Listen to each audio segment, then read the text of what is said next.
que una de las cosas que nos hace pensar sobre la experiencia que vivimos en la tierra es poder entender la dimensión del amor de Cristo por nuestras vidas, ya que el ser humano, estando en una condición de muerte, no tiene capacidad ni poder para poder librarse de ese estado. Así que el pecado no solo es muerte, sino que también nos separa del Dios creador. De manera que Dios tiene la opción de ver al pecador, y si Dios decide destruir el pecado, destruiría a toda la humanidad. Y Dios te ama. Dile que está a tu lado: Dios me ama. Dile con corazón sincero: Dios me ama. ¿Sabe? Porque en vez de Dios destruirte y destruirme a mí por ser pecadores, Él envió a su Hijo a morir por nuestros pecados. Su Hijo se colocó en tu lugar y vimos su gloria. Gloria como la del unigénito del Padre, lleno de gracia y lleno de verdad. Cuando Cristo vino a la tierra, teniendo el poder para destruir todos sus enemigos, expresó unas palabras altamente poderosas. Y estas palabras retumban en toda la estructura de legalidad. Y es: Padre, perdónales, porque no saben lo que hacen. Hay un grado de ignorancia en el ser humano. Hay una oscuridad que no permite ver la luz. Nuestra condición de pecado nos ha separado de su amor y no nos permite alcanzar el estándar de una relación que Dios quiso desde el principio cuando nos hizo. Pero quiero invitarle a compartir conmigo Colosenses capítulo 1, verso 9 al 14, donde la intención que propone el Espíritu en mi corazón es: agrademos al Señor en todo. Agrademos al Señor en todo. Un reto impresionante, pero hoy vamos a desglosar para entender cómo podemos agradarlo en todo. Colosenses capítulo 1, verso 9 declara: por lo cual también nosotros, se agrega el apóstol Pablo, desde el día que lo oímos, no cesamos de orar por vosotros y de pedir que seáis llenos del conocimiento de su voluntad en toda sabiduría e inteligencia espiritual, para que andéis como es digno del Señor, agradándole en todo, llevando fruto en toda buena obra y creciendo en el conocimiento de Dios, fortalecidos con todo poder conforme a la potencia de su gloria, para toda paciencia y longanimidad, con gozo dando gracias al Padre que nos hizo aptos para participar de la herencia de los santos en luz, el cual Dios mismo nos ha librado de la potestad de las tinieblas y trasladado al reino de su amado Hijo, en quien tenemos redención por su sangre, el perdón de pecados. Un nuevo nacimiento ha ocurrido en ti en el momento en que has reconocido a Jesucristo como tu único Señor y suficiente Salvador. Es un acto de declaración que radica en un corazón que le cree. De manera que, creyendo que Cristo está vivo, pronunciamos una declaración consciente de nuestro estado y condición pecaminosa. Y en ese estado de condición pecaminosa lo vimos a Él como el único que podía librarnos no solo de la condenación eterna, sino también darnos una impartición de sí mismo, porque Cristo es la vida, y cuando Cristo se manifieste, nosotros también seremos manifestados con Él. De manera que la nueva vida en Cristo presenta un proceso de crecimiento espiritual en todos aquellos que confesamos su nombre. Cuando llegamos a Cristo, entramos a formar parte de su cuerpo, del pueblo de Dios que está siendo procesado, y que todo aspecto que ocurre en tu vida y en la mía está ligado a una intención macro mayor, que es que Dios está contigo llevándote hasta el cumplimiento de su perfecta voluntad para tu vida y para la mía. Si no fuera por Dios, todos estaríamos perdidos. Si no fuera por Dios, no estaríamos en este lugar ni siquiera.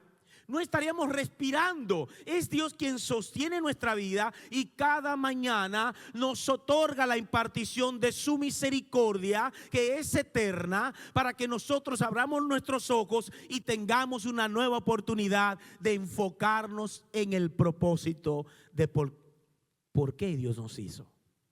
Porque Dios te hizo con propósito eterno.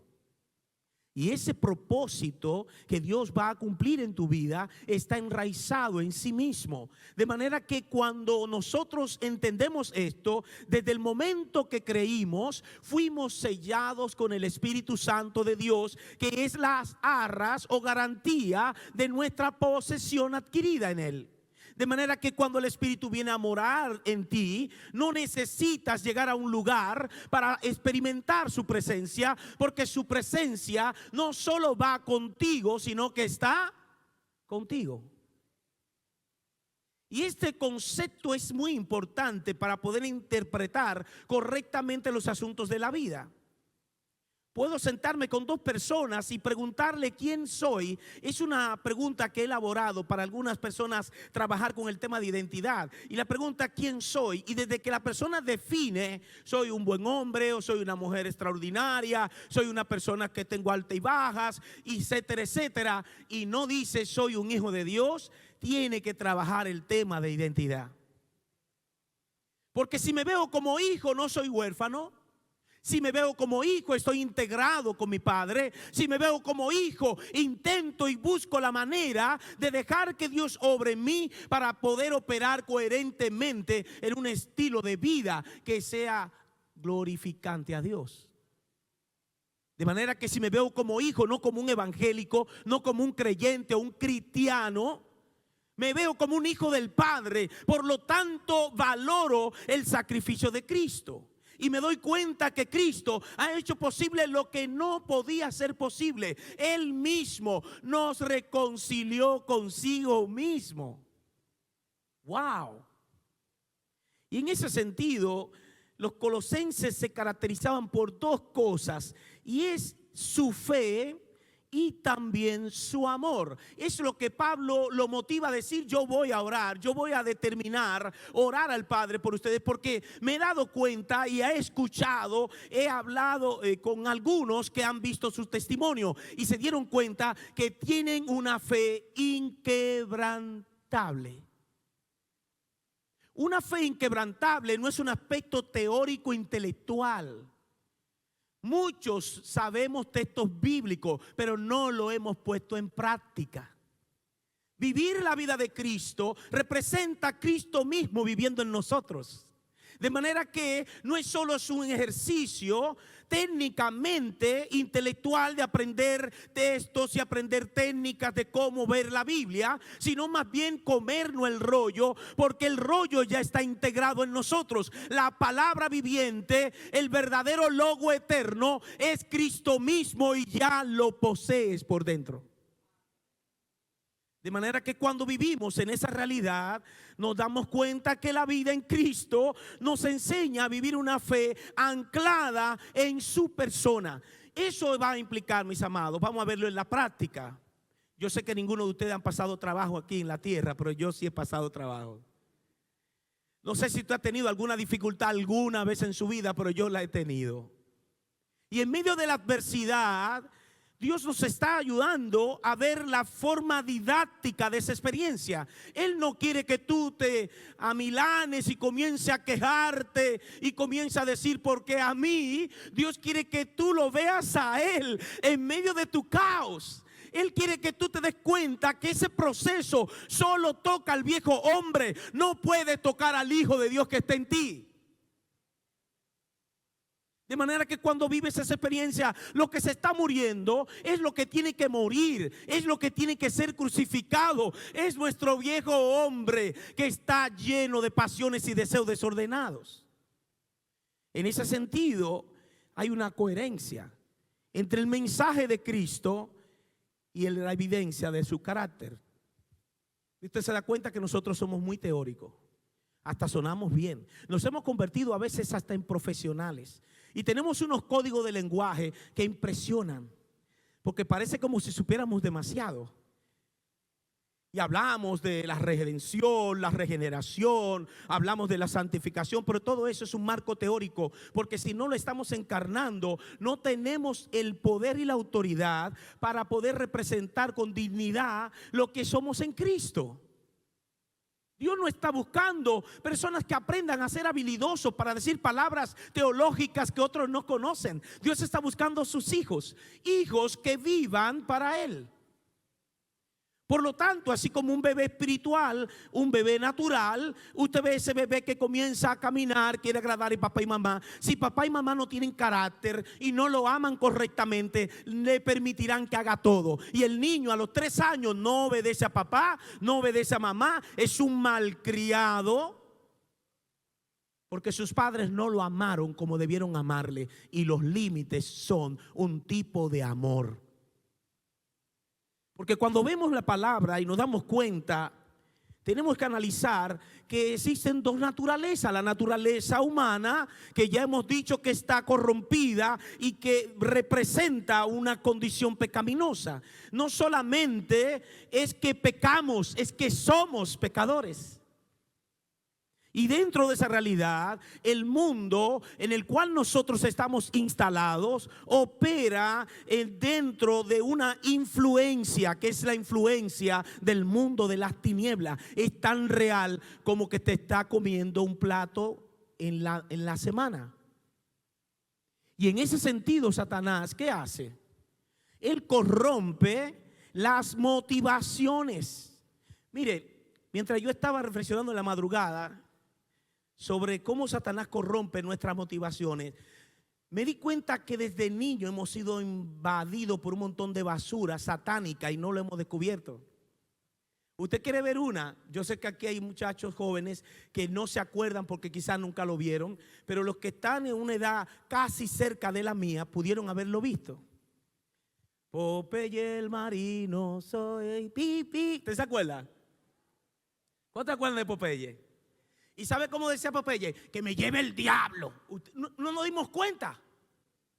Su frase principal era una declaración satánica. ¿Cómo decía él? ¿Usted se acuerda cómo decía? Que me lleve el diablo. Y nosotros como niños, que me lleve el diablo. No sabíamos lo que estábamos viendo. Cosas que están en el sistema de la tierra que nos están programando. Cosas que nos están invadiendo nuestro interior. Cosas infladas y diseñadas por tratagemas de los hombres en tinieblas, que son instrumentos de tinieblas y planifican el mal. Y podemos poner a un niño viendo unos muñequitos preciosos como aquel que llamaban Pepa, que yo no sé si usted puso a su nieto, sus hijos a verlo. Pepa es un muñequito rosadito, un cerdito maravillosa. Ay, mi madre.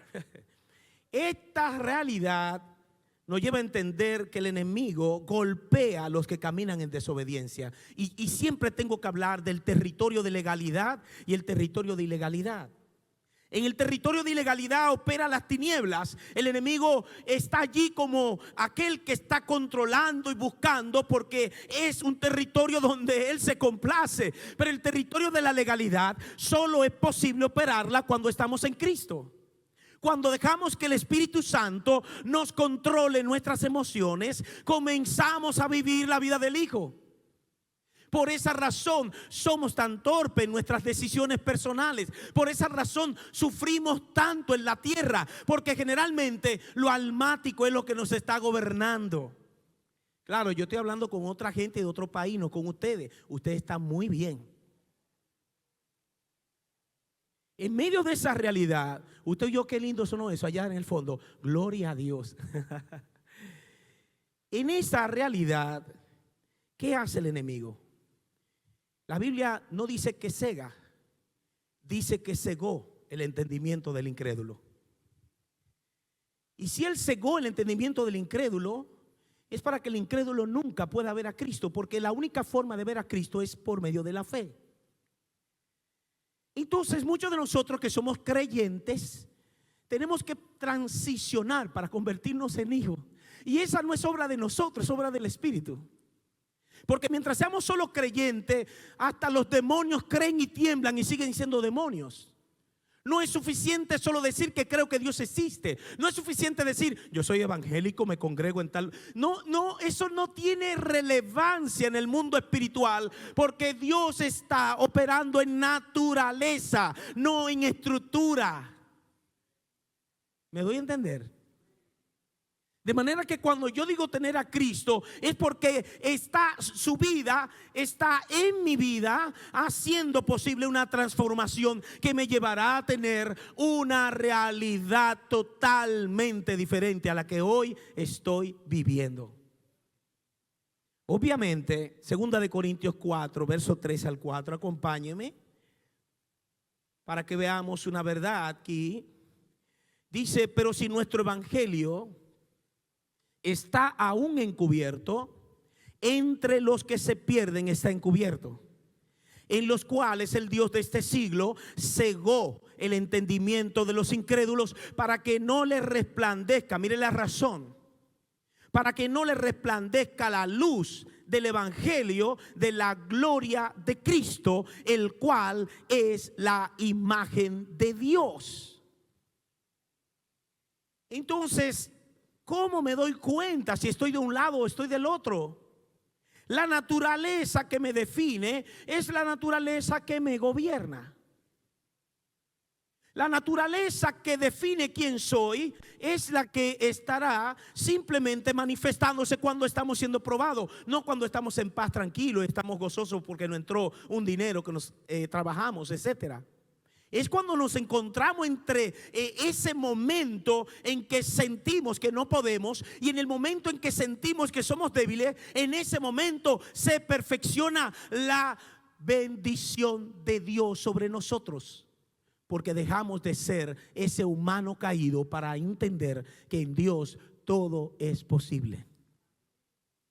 Ahora bien, los hijos de Dios no están en un estado de derrota. Los hijos de Dios, no por su esfuerzo personal, sino por la obra perfecta de Cristo, están considerados como más que vencedores. Wow. Dile que está a tu lado, yo soy más que vencedor. Tú eres más que vencedor, no por tus esfuerzos, sino por lo que Cristo hizo, porque Él te otorgó su victoria. Por lo tanto, en ese sentido, cuando hablamos de esto, me hace pensar cómo de repente todos los recursos y todas las herramientas de Dios nos han sido otorgadas por medio de Cristo. Quiere decir que usted no está carente. Lo que pasa es que mientras está reinando, está haciendo uso de nuestra humana realidad, nosotros estamos cayéndonos, desbaratándonos, peleando, teniendo situaciones de conflicto hasta con nuestra familia, porque lo que está operando es nuestra carne, lo almático. Mientras estamos operando en la carne, podemos venir, vamos a poner este cuadro, y llegamos aquí con nuestra pareja, llegamos con nuestros hijos, y de repente, como nos están poniendo en la pantalla las canciones, nos la vamos aprendiendo y llegamos todos aquí, miren, y cerramos nuestros ojos. Si te tengo a ti, lo tengo todo, mi amado. Podemos cantar la noche y la mañana, el día entero, mi tesoro. Y los que están al lado dicen, esta hipócrita que está ahí cantando. Porque en la casa no hay quien le soporte. Porque en la casa manifiesta lo que le está gobernando. Y no es Cristo, porque si fuera Cristo, no solo cantara, viviera lo que está cantando.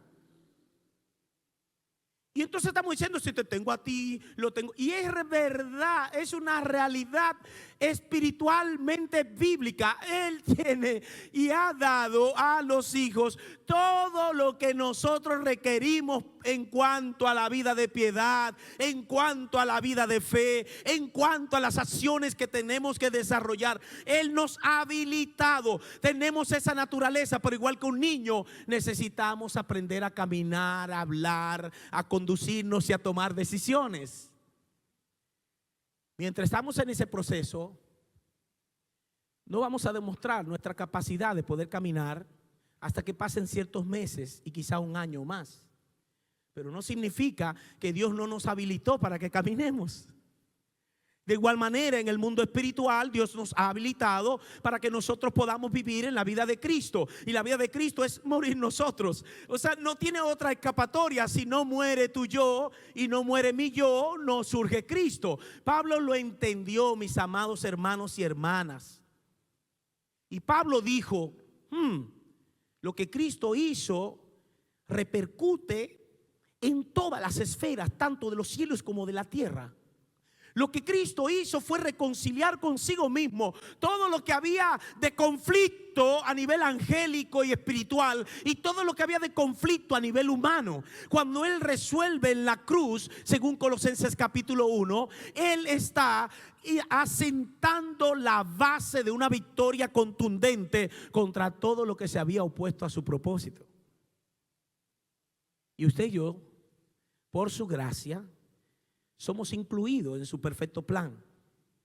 Pero dentro de esta realidad, nuestro amor a Dios se va a evidenciar en la calidad de obediencia que tenemos. Por eso yo sé que me falta amarlo. Yo no sé a cuántos de ustedes le falta amar a Dios correctamente. Podemos decirle al que está a nuestro lado, yo lo amo correctamente. No lo diga, por favor. Podemos pensar que amamos a Dios, pero a Dios lo amamos en la medida en que le obedecemos. Nadie puede decir que ama a Dios solamente de labios. Podemos decir que amamos a Dios con el cosmético de lo religioso. Y con lo religioso llegamos, levantamos las manos y nos ponemos un vestido largo a las chicas. Los hombres se amarran los pantalones bien porque lo tienen aquí abajo, entonces se lo suben. Podemos hacer montones de maquillajes. Pero si nuestra vida no está impregnada de la naturaleza de Cristo, lo que estamos haciendo es solo cosmético.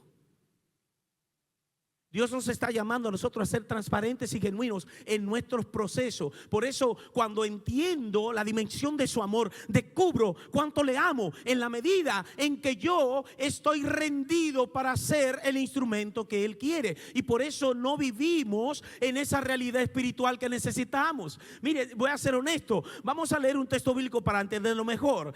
Juan capítulo 14, verso 21. Para los que llevan apunte, este es un texto importante. El que tiene mis mandamientos, dice Jesús, y los guarda, ese es el que me ama. Y el que me ama será amado por mi Padre, y yo le amaré y me manifestaré a él. Cuando Jesús se manifiesta a quien le ama, lo que surge es el carácter de Cristo. Lo que surge es aquella condición que sobrenaturalmente nos han impartido por gracia para que lo evidenciemos en nuestra toma de decisiones, en nuestra mentalidad. Nuestra mentalidad tiene que ser reconfigurada a un proceso donde la palabra se convierte en nuestro norte. Que cuando nosotros veamos, no veamos solo la palabra escrita, sino que sepamos que la tenemos por dentro, porque Él puso en nuestro espíritu su palabra, para que podamos interpretar, para que podamos disfrutarla. Y nuestra inmadurez lo que puede hacer con nosotros es permitirnos que el pecado reine. Romanos capítulo 6 nos dice que nosotros hemos sido librados del poder esclavizante del pecado. Quiere decir que ya no somos esclavos de esa condición de muerte en la que estábamos. Si Romanos dice que nosotros ya no tenemos por qué vivir en un estado de esclavitud contra el pecado, sí nos advierte lo siguiente y nos dice: no reine pues el pecado en vuestro cuerpo mortal. Fíjense en cuál cuerpo el que está diciendo. ¿Cuál es el cuerpo? Mortal. Está apelando a la naturaleza que está destinada a morir. Porque esta naturaleza humana no va para la eternidad. Esta naturaleza humana está corrompida desde su propia situación espiritual. Por lo tanto, la naturaleza humana está destinada a la muerte y a la muerte irá. Es un elemento de Hebreos 9:27, de la manera que está establecido para los seres humanos que mueran una sola vez y después de eso el juicio. Es lo que decreta la palabra divina. No importa que la gente piense que hay reencarnación. Eso no es un tema de humano para analizar lo que es espiritual y no lo pueden gobernar. Está diciendo la Biblia, una sola vez la muerte y después de eso el juicio. Y hay que creerle a Dios, no a los hombres. Por lo tanto, en esa realidad, la palabra de Dios nos invita a entender que la mente de Cristo está activada en aquellos que son sus hijos. Vea lo que nos dice el verso 9. Estamos ahora entrando al pasaje de la Biblia. El verso 9 declara: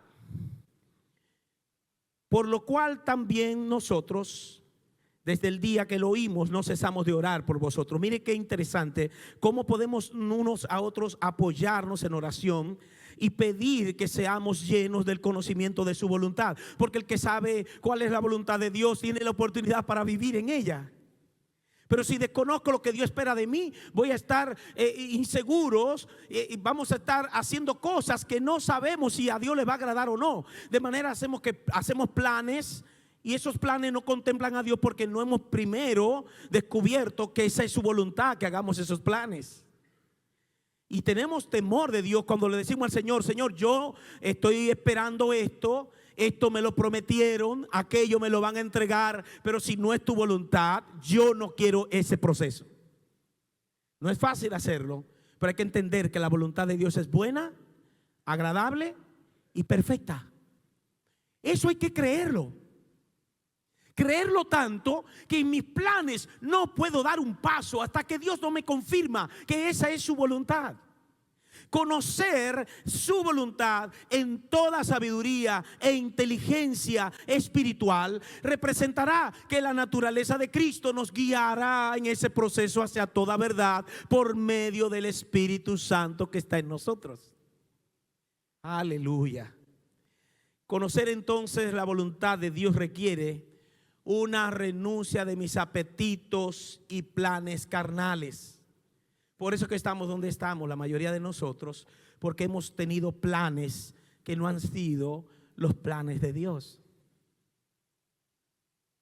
¿Cuántos tienen a Cristo aquí? Levanten la mano los que tienen a Cristo. Fíjense que estoy diciendo, tener a Cristo es tener su naturaleza. Si tengo a Cristo, ¿qué está pasando conmigo? ¿Por qué razón estoy en una lucha incesante, sufriendo y padeciendo tantas cosas? ¿Qué es lo que provoca ese padecimiento? ¿Será que yo estoy siendo obediente a Dios y el sistema se ha rebelado contra mí? Eso puede ser. Pero si lo que yo estoy padeciendo es producto de mi falta de madurez, de mi falta de decisiones en Dios, de mi desenfoque, pensando que en la tierra tengo soluciones, cuando Cristo ya hizo todo por amor a nosotros. Conocer la voluntad de Dios implicará que no podemos hacer la obra de Dios con las herramientas del diablo. No podemos hacer la obra que Dios tiene en nuestras manos para ser desempaquetada con herramientas satánicas y diabólicas. Debemos renunciar a esa mentalidad adámica de la mujer que me diste. Mi hermano, eso está acabando con mucha gente. Es muy fácil yo enfocarme en la mujer que me diste, porque al fin de cuentas estoy culpando a Dios de lo que me está pasando. El vecino que me diste. Yo puedo decirle a ustedes que estoy viviendo una experiencia maravillosa de edificación, porque el Señor me está permitiendo matar al viejo hombre. Y cuando hay muchas pruebas, diversas pruebas, ¿qué es lo que tenemos que tener? Mucho gozo. Mire qué interesante. Cuando te hayan diversas pruebas, tienes que tener mucho gozo. Pero ¿sabes cómo surge el gozo? Que tú te rindes y dices: Señor, tú estás aquí, yo no estoy solo, dale para allá, permíteme yo vivirlo. Y el Espíritu Santo te impregna del gozo, que no es alegría. Es una consistencia interna, con una gratitud profunda de saber que no merecía nada, que iba para el infierno y ahora lo tengo todo. Es entender que lo temporal no va a anular lo eterno. Por lo tanto, en mi proceso de muerte, lo que se está muriendo es el viejo hombre. ¿Sabe cómo que yo le digo al diablo? Dale duro, para que acabe rápido con él. Entonces, cuando tengo sumo gozo, es porque estoy siendo procesado, exprimido, pulido. Y eso va a significar olor a muerte. Pablo dice, con Cristo estoy juntamente crucificado. Pablo dijo, yo estoy con Él. Él murió por mí. Yo estoy identificado y Él me identificó. Él me amó de tal manera que en la cruz me tenía presente. Y yo estoy juntamente con Él en ese evento glorioso que parecía derrota, pero que es la gran victoria de Cristo contra el pecado. Estoy identificado porque Él me amó en la cruz y soportó la vergüenza y soportó mi maldad, siendo santo, se hizo pecador por amor a nosotros, teniendo el poder. Nadie le quitó la vida, y eso es algo que tienen que saberlo. Jesucristo nunca experimentó una derrota, ni la va a experimentar. Él voluntariamente entregó su vida y Él voluntariamente la volvió a tomar. ¿Cuánto le dan un aplauso fuerte a Cristo por esa victoria? Aleluya. Qué glorioso. El texto dice, para que seáis llenos de sabiduría e inteligencia espiritual. Está en voz pasiva. Para los que tienen gramática saben que voz pasiva automáticamente le quita la acción al sujeto de quien se está hablando. Así que no es para que tú te llenes, es para que deje que Dios te llene. Quien ejecuta la acción del llenado es el Espíritu Santo, no soy yo. Por lo tanto, seremos llenos de sabiduría e inteligencia espiritual y estamos conectados uno con otro pidiéndole a Dios, Señor, que seamos llenos de tu sabiduría, que seamos llenos de tu inteligencia. Queremos, Señor, vivir como tú quieres que vivamos. Queremos renunciar a la mentalidad de derrota para vivir en la victoria de Cristo. Y en ese sentido, el verso 10 nos dice cuál es el propósito. Estamos en Colosenses 1 y el verso 10 declara, para que andéis como es digno del Señor.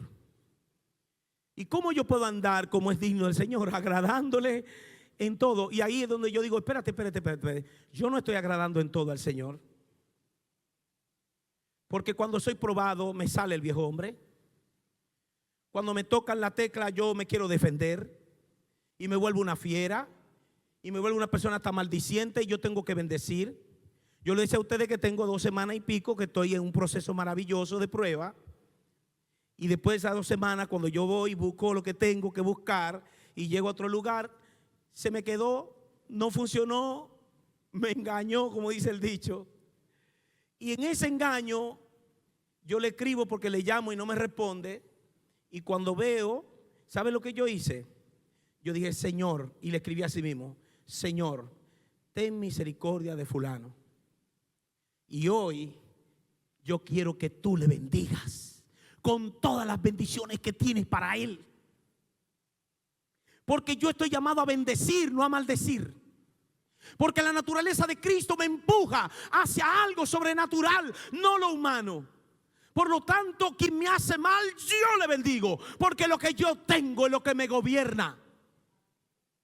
Yo no sé si me estoy dando a entender, pero tú vas a demostrar y yo voy a demostrar lo que está gobernando nuestra vida en nuestras acciones personales, con la gente que más amamos, con los que están al lado nuestro, que somos ignorantes de su sufrimiento, que no estamos conectados correctamente, que hacemos de todo para demostrar que estamos molestos con las personas que amamos. Y si nosotros tenemos problemas con las personas que amamos, que están con nosotros, ¿cómo será para aquellos que son desconocidos? Es un estilo de vida donde estamos llamados a imitar a Cristo íntegramente. ¿Estamos nosotros agradando a Dios, agradando al Señor en todo? ¿Cuánto desean agradar al Señor en todo? ¿Cuánto lo desean? ¿Cuánto lo anhelan? Porque si tenemos el Espíritu nos empuja Porque el amor de Cristo nos constriñe, nos empuja, nos lanza hacia adelante, nos lleva con fuerza para nosotros poder ejecutar la estructura de cambios que Dios se ha propuesto en nuestra vida. No podemos seguir siendo evangélicos solamente. Tenemos que asentar nuestra identidad en la relación maravillosa que Dios nos ha otorgado por gracia, y es Cristo en nosotros, la esperanza de gloria. Y es una pregunta que me lleva a reflexionar cómo estoy viviendo. ¿Cuál es esa pregunta? Porque el texto me está diciendo a mí, llevando fruto en toda buena obra. Observe esto, llevando fruto en toda buena obra. Y para yo llevar fruto en toda buena obra, tengo que hacerlo en el Espíritu. Y yo me pregunto, ¿estamos manifestando el fruto del Espíritu? El fruto del Espíritu nos habilita. Pero si no le permitimos al Espíritu Santo que haga toda esa manifestación del fruto, de su evidencia, de que está dentro, lo que va a salir va a dañar todo el entorno. Pero si yo dejo que el Espíritu Santo, yo me rindo a que el Espíritu Santo haga la obra maravillosa de manifestarse, entonces el amor, el gozo, la paz, la paciencia, la benignidad, la bondad, la fe, mansedumbre, la templanza, todo lo espiritual que ha sido injertado en mí va a fluir automáticamente. Nadie va a ser más espiritual que otro, solo vamos a reflejar a Cristo. Y ciertamente, ¿cuál sería la motivación que me lleva a tomar las decisiones que estoy tomando? Estoy priorizando la vida del Espíritu, la cual me permite, conocerle. El texto bíblico nos dice que nosotros, en medio de todo el escenario de la tierra, somos fortalecidos con poder conforme a la potencia de su gloria para toda paciencia y longanimidad. Quiere decir entonces que el poder de Dios está a mi disposición. Fortaleceos en el Señor, en el poder de su fuerza. Porque no tenemos lucha contra sangre y carne, tenemos una batalla campal y nosotros mismos estamos luchando en medio de ella por la inhabilitación del hombre humano, el carnal, el viejo hombre que nos hace fallar. Pero nosotros sabemos que si estamos en Cristo y estamos operando en el Espíritu, la manifestación de Dios será evidente y entonces surgirá poderosamente lo que Dios tiene en nosotros instalado. El poder del Señor está a tu disposición. ¿Cuántos se sienten afligidos hoy? ¿Cuántos se sienten que están cargados, que tienen situaciones que no saben manejar? Cuando llegamos a ese punto, tenemos que rendirnos a Él. Decirle a Él: Señor, esta situación que no puedo manejar, que me siento incapaz de hacerlo, yo la llevo a ti, porque yo necesito tu intervención divina, porque quiero agradarte y en esta circunstancia no puedo. Estoy atrapado o atrapada en algo que no sé cómo escapar, pero tú tienes el poder, tú tienes la autoridad, tú tienes la gracia, tú tienes el amor, tú tienes la misericordia. Ven sobre todo esto y haz que tu gloria se manifieste en mi vida. Es una oración sincera de un hijo que está en proceso y que entiende que es Dios. Hoy es el día que el Señor ha reservado para ti. Y quiero que lo sepas, tú no estás aquí por casualidad, tú viniste aquí para recibir una impartición de Dios. Tú no estás aquí porque quisiste complacer a alguien. Dios permitió que todo el engranaje se diera para que tú llegaras hoy aquí. No estás por casualidad, ni estás escuchando esta palabra por casualidad. Dios sigue reinando y su gracia es impartida sobre nosotros. De manera que no salgamos de este lugar como nosotros entramos. Su paciencia y longanimidad es impartida por el Espíritu. Y la longanimidad es grandeza, es constancia de ánimo en las adversidades. Hebreos 2, verso 14 al 15 declara como una conclusión: así que, por cuanto los hijos participaron de carne y sangre, Él también, Jesucristo, participó de lo mismo, para destruir por medio de la muerte al que tenía el imperio de la muerte, esto es, al diablo. Verso 15, y librar a todos los que por el temor de la muerte estaban durante toda la vida sujetos a servidumbre. Esa es la condición humana. El miedo a la muerte nos tiene atrapados, dando vueltas en círculo y no hemos logrado caminar en el propósito. El miedo a la muerte enraizado, el miedo a la muerte y al aferrarnos a este mundo pecador nos lleva a nosotros muchas veces a amar al mundo en vez de a Dios mismo. El miedo a la muerte nos tenía esclavizado, pero ya Cristo ha destruido a aquel que tenía el poder para mantenernos sujetos a esclavitud por miedo a la muerte, porque su perfecto amor echa fuera todo temor. Así que en ese sentido, mis amados, ya voy concluyendo con ustedes. El Padre te ha llamado hijo. Tú eres hijo del Dios viviente. Tú eres un hijo amado de Dios. Por lo tanto, si Dios nos ha librado, verso 13, de la potestad de las tinieblas y nos ha trasladado al reino de su amado Hijo, en quien tenemos redención por su sangre, el perdón de pecados. Esto implica entonces que la potestad, o sea, de la potestad en la cual estábamos esclavizados, es el poder, es la jurisdicción y es la facultad que tiene control sobre algo. Fuimos nosotros librados de ese dominio y fuimos librados, y hoy también tú puedes recibir esa liberación en tu alma. En otras palabras, si yo tengo a Cristo, formo parte de su reino. Soy redimido por su sangre, y si yo tengo a Cristo, yo tengo todo. ¿Cuántos creen eso? ¿Se acuerda que lo estábamos cantando? ¿Se acuerda que lo cantamos? Es la realidad más contundente en nuestro proceso humano de debilidad, de fracaso, de sentir que estamos atados. Lo más glorioso es que si lo tenemos a Él, tenemos todo. Porque lo que Él nos impartió nos habilitó para lo eterno, y lo temporal se convierte en algo tan ínfimo que cuando estemos en la eternidad ni lo vamos a recordar. Lo eterno, lo glorioso, toda la impartición de la riqueza que es en Cristo, riqueza verdadera, riqueza abundante, riqueza eterna, fueron impartidas en la herencia con Cristo en tu vida. Entonces yo quiero que nosotros cantemos esta alabanza, porque yo creo que esta alabanza es parte de lo que debemos de irnos de aquí, con júbilo, con gozo, entendiendo que si tenemos a Cristo, lo tenemos todo.